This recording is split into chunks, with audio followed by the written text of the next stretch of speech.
현재 카타르의 K2, K9 연합훈련을 보고 뜻밖의 상황이 전개되고 있습니다. 주변국에서는 저것이 말로만 훈련이지 사실상 세일즈 외교가 아니냐는 항의가 있었다는데요. 그러면서 중국 등에서는 한국이 예상치도 못한 주장을 하면서 황당한 주장을 이어가고 있습니다. 실제 K2, K9 연합훈련을 보고 왜 그런 말이 나오는지, 왜 주변국에서 큰 곤란을 겪는지 살펴보겠습니다.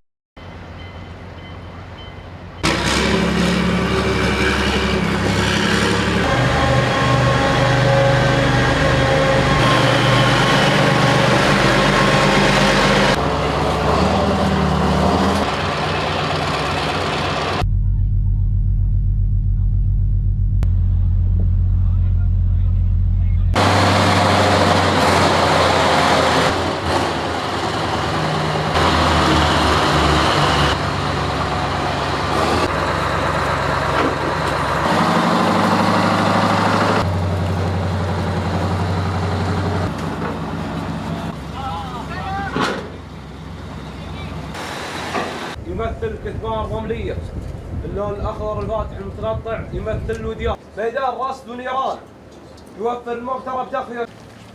Thank you, welcome. Oh, mashallah. Thank you. Thank you, welcome.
إلى 30 بهوية. هي الثانية من المغترب الأيسر. هي في العمق مع الدفع. أيسر سيد.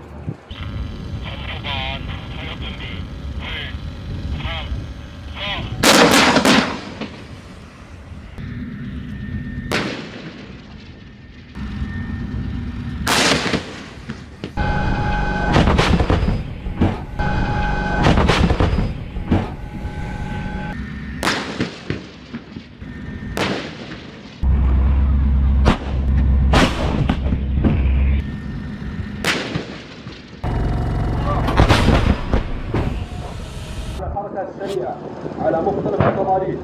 مميزات المدفع الكوري K9 يتمتع المدفع بنظام توجيه متقدم يضمن دقة الإصابة في الأهداف.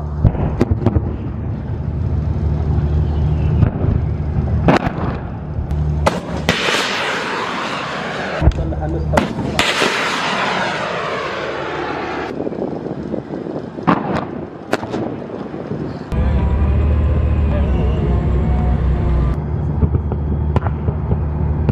الثبات والحركة، ويوصل مدى الرماية للدبابة إلى 6000 متر، كما تتميز الدبابة بالقدرة على إصابة الهدف من أول مرة.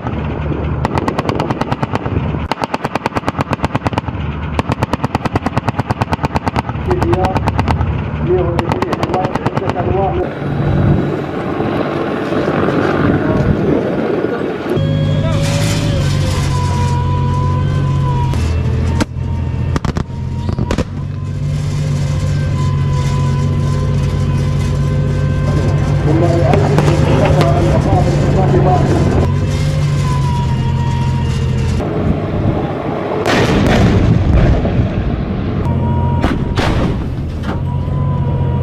الرقمية المتقدمة، كما تتميز بدرع قوي ونظام حماية متقدم.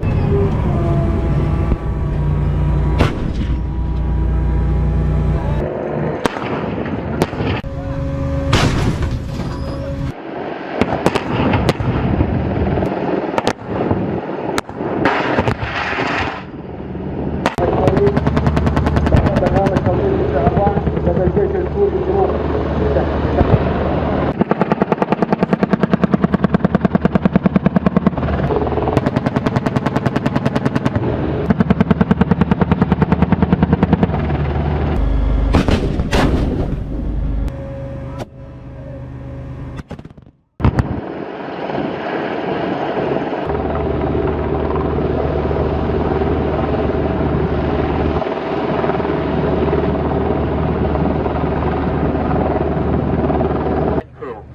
One tank commander, 2 maintenance personnel, and 1 driver.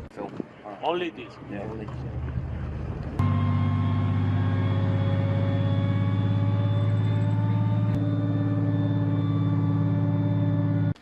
rounds per minute can be resupplied with the 막상 또 이렇게 보니까 중국이 주장하는 저게 무슨 훈련이냐 세일즈이지라는 게 이해가 안 가지는 않습니다만 원래 이런 방식으로 방사는 훈련 겸하여 세일즈도 이루어지고 중국에서 무슨 상관이란 말인데요.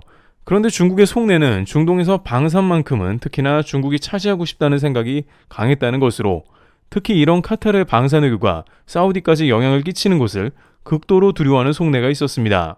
우선 올해 초부터 중국에서는 예상보다 전 세계적으로 K9 자주포가 퍼져나가는 상황을 보고 위기를 느꼈습니다. 영국 군사 전문기관 제인스에 따르면 한국의 K9은 전 세계 점유율 1위를 계속 유지할 것으로 보이는데요.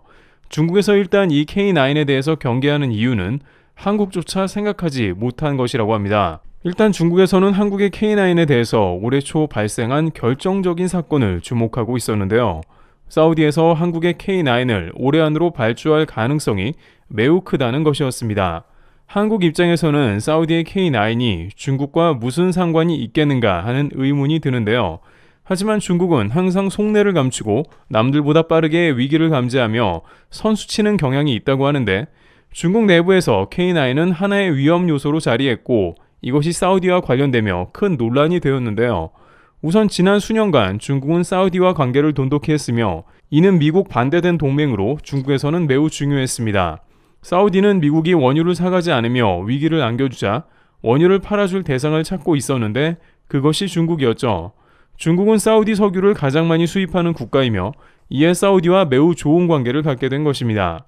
하지만 사우디와 미국이 척을 지자 이제 유럽에서도 사우디를 제재하는 모습이 있었는데요. 따라서 한국의 K9은 중동 지역에 수출하고 싶어도 할 수 없는 자주포였다는 것은 잘 알려져 있습니다. 사거리 40km 이상이며 1분에 6발 사격, 15초에 포탄 3발 급속 발사 등의 스펙을 갖추고 있기 때문에 세계 최고 수준의 성능을 인정받는 국산 자주포임에도 수출을 위해서는 독일 정부의 수출 승인이 있어야 했습니다. K9 자주포는 독일 MTU가 제작한 독일제 엔진을 달고 있었기 때문이죠. 이런 이유 때문에 지난 2020년 아랍에미리트와의 K9 자주포 수출 협상이 계약 성사 직전 무산되었으며 그 당시 독일의 중동 무기 금수 조치로 수출길이 막혔다는 것도 뒤늦게 알려진 바 있습니다. 또 중동 등 일부 국제 방산 전시회에서도 K9 자주포 실물을 전시하지 못하며 수출 자체를 하지 못했습니다.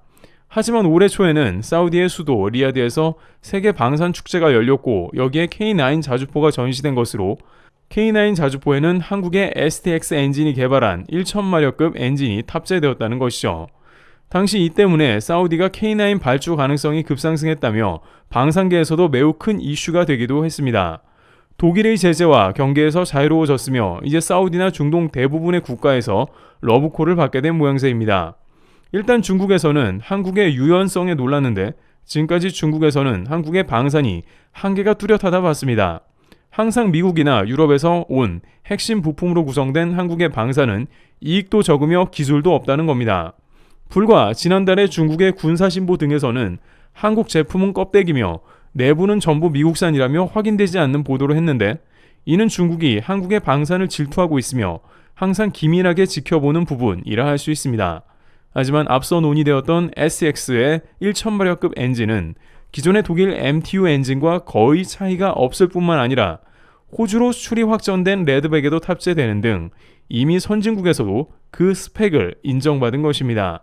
그러나 문제는 여기서 시작되는데 이것 때문에 중국이 크게 골치가 아파버리는 상황이 되었다는 겁니다.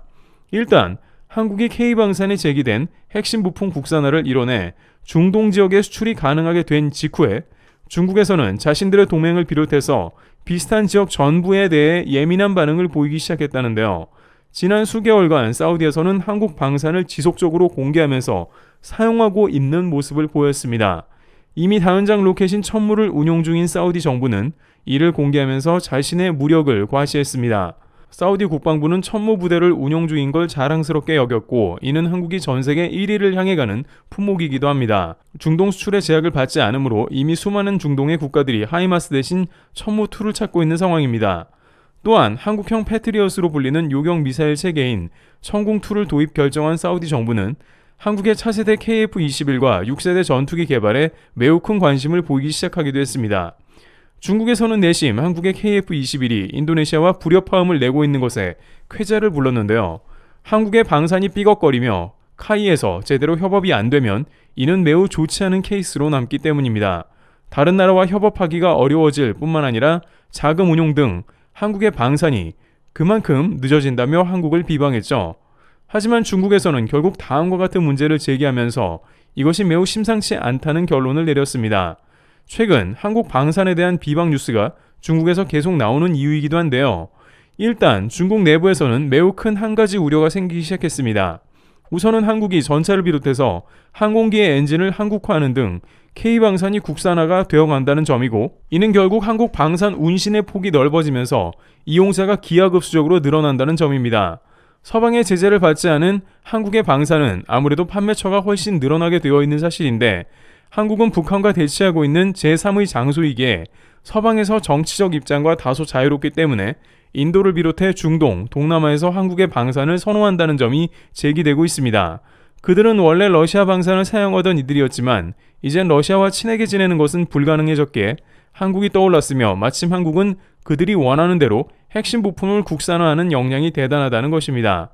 그러다 보면 진짜 문제는 바로 그 다음에 나오는데 결국 중국의 우려는 자신이 부메랑을 맞는다는 겁니다. 바로 한국 방산으로 중국이 포위되는 상황이 연출되면서 산 넘어 산이 되어버린 형국입니다. 중국에서는 한국의 방산 수출은 둘째치고 자신 주변의 국가들이 더욱 항공무기로 무장하는 게 불만인 것이죠. 일단 인도의 경우 한국의 자주포 K9을 추가 100문을 들여와 중국 국경에 집중 배치할 것으로 판단되는데 러시아와 가깝게 지내는 인도의 K9 수입을 독일 등이 방해할 수 있으나 이런 문제도 피해갈 수 있게 되었고 심지어 베트남에서도 한국의 K9이 들어갈 수 있다는 두려움이 자리 잡은 것으로 생각되고 있습니다. 물론 베트남의 경우에 한국의 방산이 본격적으로 들어가기에는 아직 여러 난관이 많은 상황이지만 중국 입장에서만 봤을 때는 주변 국경 국가들이 대거 항공무기로 무장한다는 위기감이 자리 잡은 것이죠. 이미 러시아는 이런 문제로 고민하고 있는데 폴란드, 루마니아와 같은 국가는 물론이고 슬로바키아, 체코 등 복수의 국가들이 가면 갈수록 한국의 방산으로 무장해가는 모습에 위기를 느낀 것입니다. 자신들은 군 자산이 고갈되어 가는데 오히려 주변은 가성비, 첨단 기능으로 무장한 한국 물자가 들어오는 것이죠. 그러다 보니 중국에서는 자연스럽게 한국을 비방하며 한국산 무기가 좋지 않다는 주장을 더욱 반복하고 있습니다. 하지만 한국은 그럴 때마다 기술력과 유연함으로 엔진 국산화, 핵심 부품 국산화 등으로 중국 당국을 크게 당황하게 하고 있습니다.